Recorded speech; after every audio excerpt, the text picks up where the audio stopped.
So in one of the earlier segments, I showed you, well, I don't know if I actually got to the point of showing you this, where in order to drain the oil out of here when it's warm, you do it when it's warm, you turn this knob this way. That was my problem, I was going the wrong direction. This way until the thing is perpendicular, and you allow the oil that will come out of here to drain into that Brita filter thing that I was talking about earlier. And then you, and then after that's been done, you close. Well, you tilt the pump forward just a little bit. You don't want to do it too far because otherwise the oil could end up going into spots that you don't want it to go. But you tilt it a little bit forward and drain to make sure that it all comes out and into that filter. And then, so then you wait. Well, you close that like I just did there. And then you wait for about a day or something. I mean, I suppose if you wanted to, you could open up a new bottle of oil and pour it into your pump. Or like in this case, I waited a day or so for all of the oil to drip through this filter here and out the bottom and eventually into here. Now this doesn't look clear on here. It looks kind of yellowish, but that's okay. It's still clean. It's not a dark, cloudy thing. There's also no water on the top, which is good. But when you're done, then you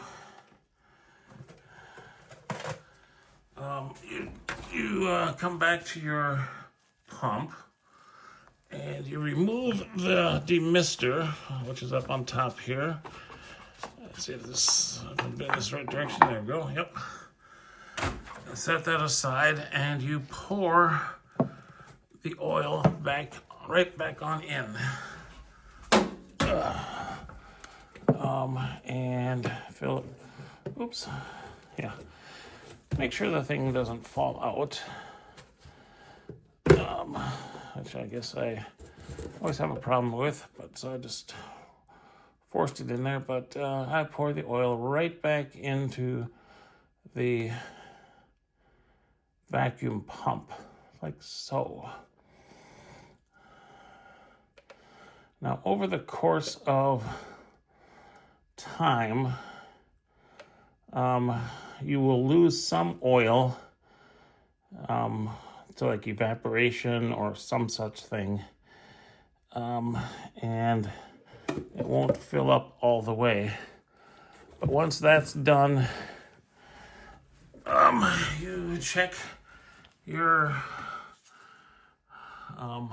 meter here, and the oil should come up in between the minimum and the maximum. And in this case, I guess I need to use my handy dandy flashlight to actually see that thing, because the lighting in my room is not fantastic. All right, well, in this case, the oil doesn't even come up. Does not appear to even show up at all. Maybe. I can't tell for sure. Is it possible that I've gone through that much oil? I've lost that much oil. Yes, I have. Interesting. Because that was, according to this thing here, according to the bottom of this thing here, that was about 500 mils of oil. And that's what it should take to fill this thing to about the midpoint. Okay, there I can kind of see it. It's right down there at the bottom. It's below the minimum. So I did lose a little bit of oil, quite a bit actually, because this was in between the minimum, a little bit higher than the minimum, the midway point between minimum and maximum when I emptied it. And let's see, I need to grab my oil, which is out of the way and on the floor for some reason. It ended up on the floor over here. And I need to refill some more oil into here. So I will open up my refills that I ordered from Harvest Right. And this is what the bottles look like. They are premium high vacuum pump oil, and this is a 1 quart, which is well, 946 mil, I guess. And then we'll pour it in until we get enough oil in there. After I figure out how to open this thing up with these gloves on, because normally I don't wear gloves while I'm doing the oil thing, but the gloves are kind of my trademark now for my videos. So far I think I've only done one video without gloves on, and that looked really bad, I thought. In fact, I think it was earlier in this video.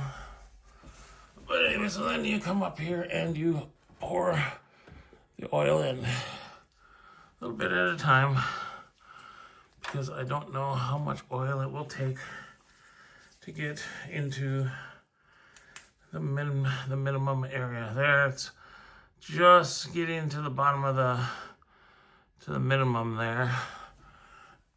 So I'll pour a little bit more there. Oh, and I'm spilling a little bit. Yay, good going. Good going, Mr. E. All right, I'm at the minimum. Yeah, and I'm making a mess. Yay. Yep, I'm just at the minimum, so I'll just need a little tiny, itty bitty bit more oil in there. A little bit more like that. And wipe away all the excess crap. And there I am. Now I'm back into I'm above the minimum. And I should actually be just fine there, but okay, it's actually leveling off a little bit higher. Good. But I will actually toss in a little bit more. A funnel would, of course, help. I wasn't thinking about that just now as I filled this thing up. A funnel would have been perfect there. Now it's more in the middle of that area, and that is filled up. And then once that is done, you take your demister back and screw it back on. Now there used to be this little gasket, I thought, in between, that seems to have disappeared. It may actually have gotten jammed up inside the demister, I'm not sure. But then tighten that on and tighten it, and I'm all set to go on for my next batch of product. I also wanted to show you how a little something about the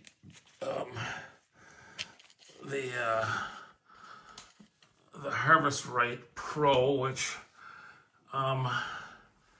John in Bibbs, another influencer on YouTube, has pointed out about the old machines, and I think it's relevant that when watching these other videos by people that have gotten their Harvest Rights or other, well, it might just be the Harvest Right, but it could also be some of the other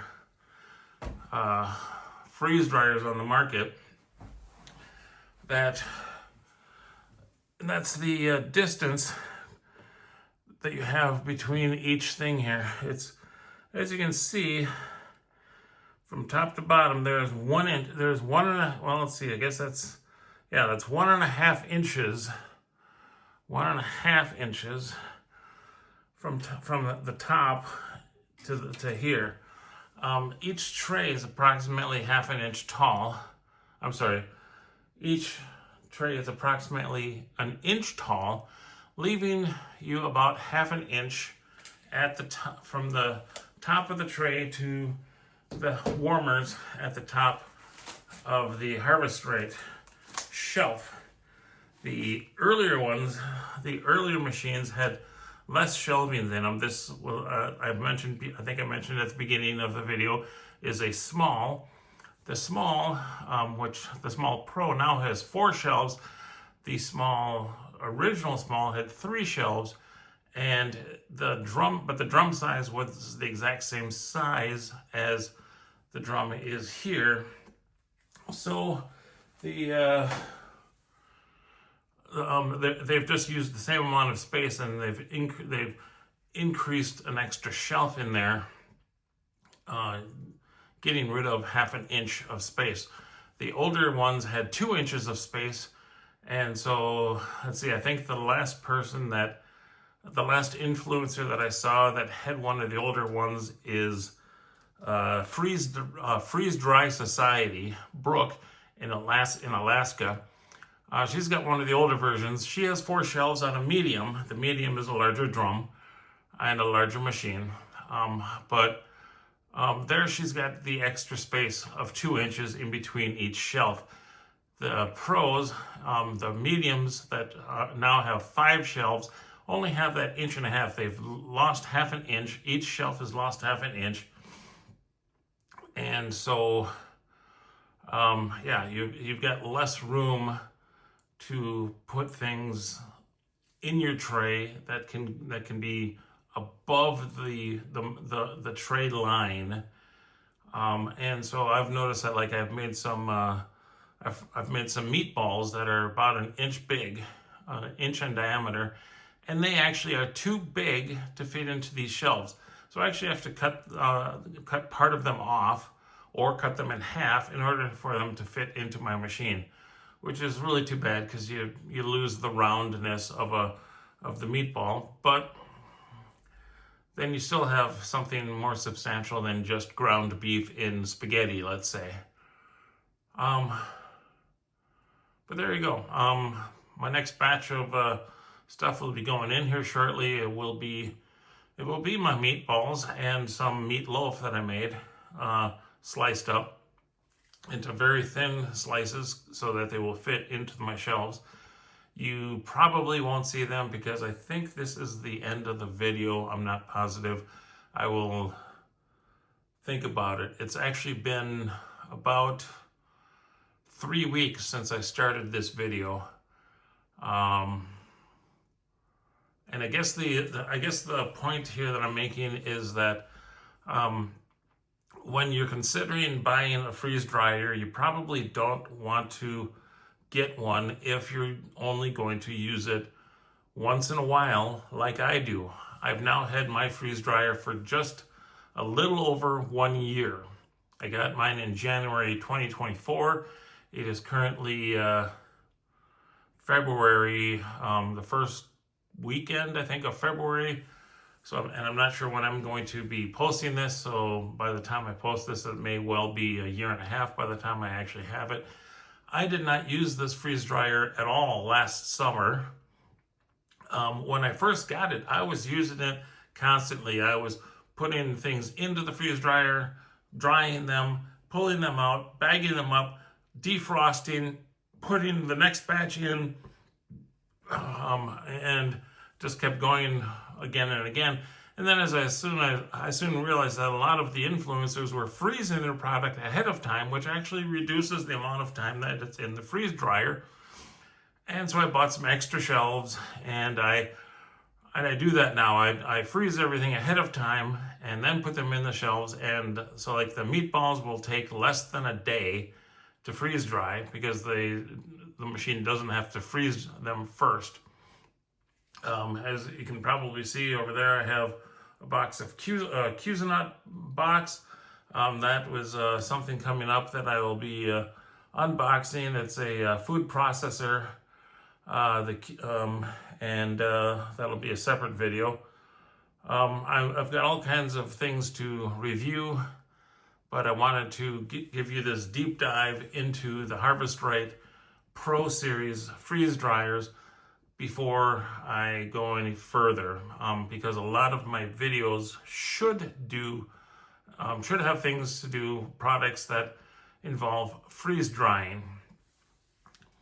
Not everything that I review, of course, is freeze drying, but the majority of them probably will be, at least for the first year or two. Yeah, so that's I guess where I'm at for this so far in this thing. If you will be freeze drying like I did initially, where you're freeze drying and every week you've got 1, 2, 3, or 4 loads going into your freeze dryer, and you're constantly freeze drying, that's, sure, the $2,000 to $3,000 that you spend to get one is well worth it. I got this originally to freeze dry plums, which were a certain type of plum, which hasn't really worked out very well because no matter how long I keep them in the freeze dryer and in the drying mode, it doesn't pull out all of the water, and so it doesn't actually freeze dry the plums. It's a certain brand that I wanted them to be in a hole, or close to a hole, or at least slices where I could bite into them, and just like I'm biting into a full plum, but I just couldn't get there. So like I said, last year I ended up not doing anything during the summer. My room here is actually above ground, and it gets really hot during the summer, and the extra heat from the air conditioning in the house doesn't take care of enough of the heat, because the freeze dryer heats up the room a lot. So I find that the best time for freeze drying for me is during the winter time, like now, February. It's sure there may not be any snow on the ground in my area, but it's cold outside, and I don't have the heat on in this room because the freeze dryer will heat up this room and actually heat up my entire floor, I believe. For me, the $2,500 or may have been $2,300 that I spent on this freeze dryer was a good buy for me. The Harvest Right will last me years. It's going to be kind of expensive soon, over the course of the next year or 2 or 3, because prices of everything are going to go up, especially produce coming from Mexico, and other areas. But if you're looking to freeze dry to try to get away from high prices, it's probably too late to actually get one now. But it's never too late, because there is a coming storm that they always talk about. The conspiracy theorists will say, oh, there's a coming storm, that there's going to be a war or something, with a zombies apocalypse or some strange thing that, zombies of course don't exist, but who knows, something like them might exist sometime in the future, or people may be running low on food, and you may want to have something freeze-dried for the next 25 years that you have access to. So you might want to get out to the store, buy a lot of stuff now. Canning only lasts a few years. Drying, you lose a lot of the proteins and nutrients and vitamins in the things. They last a good long time, but freeze drying lasts a good 25, 30, and in some cases even longer. I've seen some things from a freeze drying company that's been in business for over 50 years. Some of their products that they freeze dried 40 years ago are still being opened and rehydrated and are just fine. Including things with fat in them, which they say, oh, well, you can't freeze dry fat, that doesn't work. Well, high concentrations of fat don't, but like solid marbling on a steak maybe does not, but when the fat is mixed in, and like in ground beef, it does freeze dry. Anyway, if this is the last video, I will do a summarization of this deep dive in a minute.